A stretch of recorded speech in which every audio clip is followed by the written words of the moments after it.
regarde beaucoup de foot, ouais, je regarde beaucoup de choses. Je suis un bon client, moi. Alors, me présenter en quelques secondes. François Morière, 53 ans, père de famille, dirigeant d'entreprise, habitant à Paris.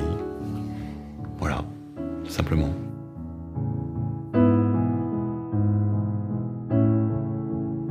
Quand j'étais gamin, j'adorais aller au musée de la Marine avec mon père et j'étais fasciné par les maquettes de bateaux qui étaient dans tous les sens, etc. Donc du coup, je me suis dit, je vais faire un petit musée de la Marine chez moi.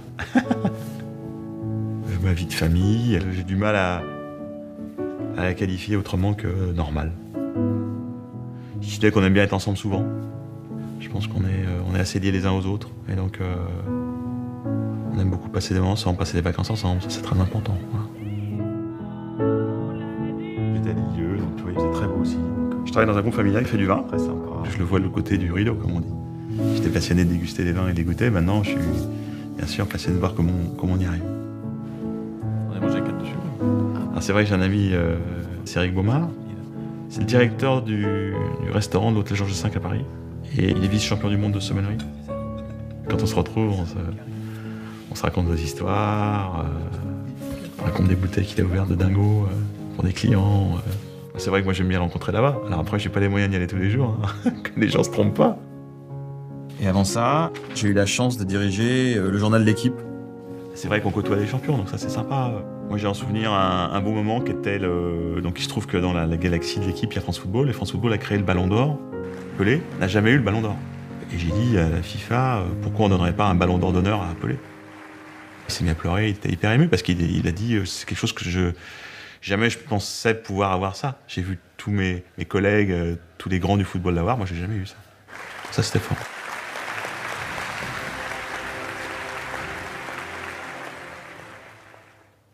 En juillet 2013, Sophie, ma fille aînée, est partie aux Journées mondiales de la jeunesse à Rio. Il y a un camion qui s'est déporté sur la gauche et qui a topé en plein fer son car. Et donc elle a été c'est la seule personne qui est morte dans l'accident.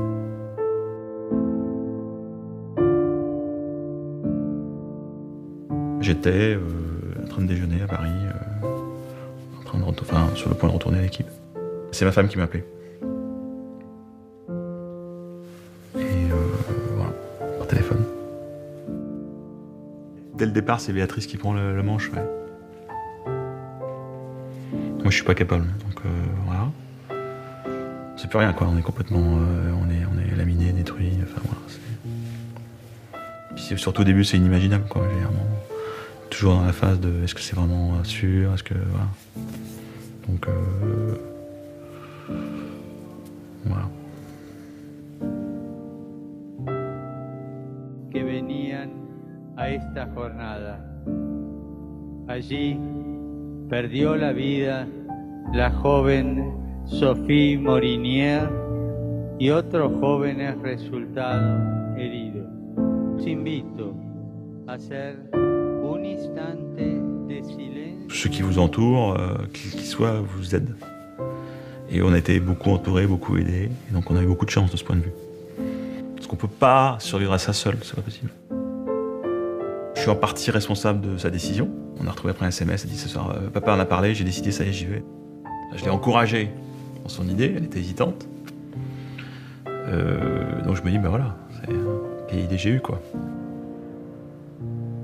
Quelqu'un me dit, tu devrais aller dans ce couvent. Bon, on se retrouve là, arrive une bonne sœur Yolande, une petite bonne sœur avec des chaussettes là. Et là, on se met à prier. Quand je vous raconte ça, faut pas croire que je suis fou. D'un moment donné, vous allez dire, il est quand même il est un peu... Moi, je suis pas du tout un illuminé, je vois pas je suis pas un mystique, je suis un gars simple, qui a une foi simple. Donc, Et là, en fait, je me suis mis à pleurer comme jamais j'ai pleuré de ma vie. Je pouvais pas retenir mes larmes. Moi, j'ai beaucoup pleuré après la mort de Sophie, mais là, à un point, c'était complètement physique, quoi. Je pleurais.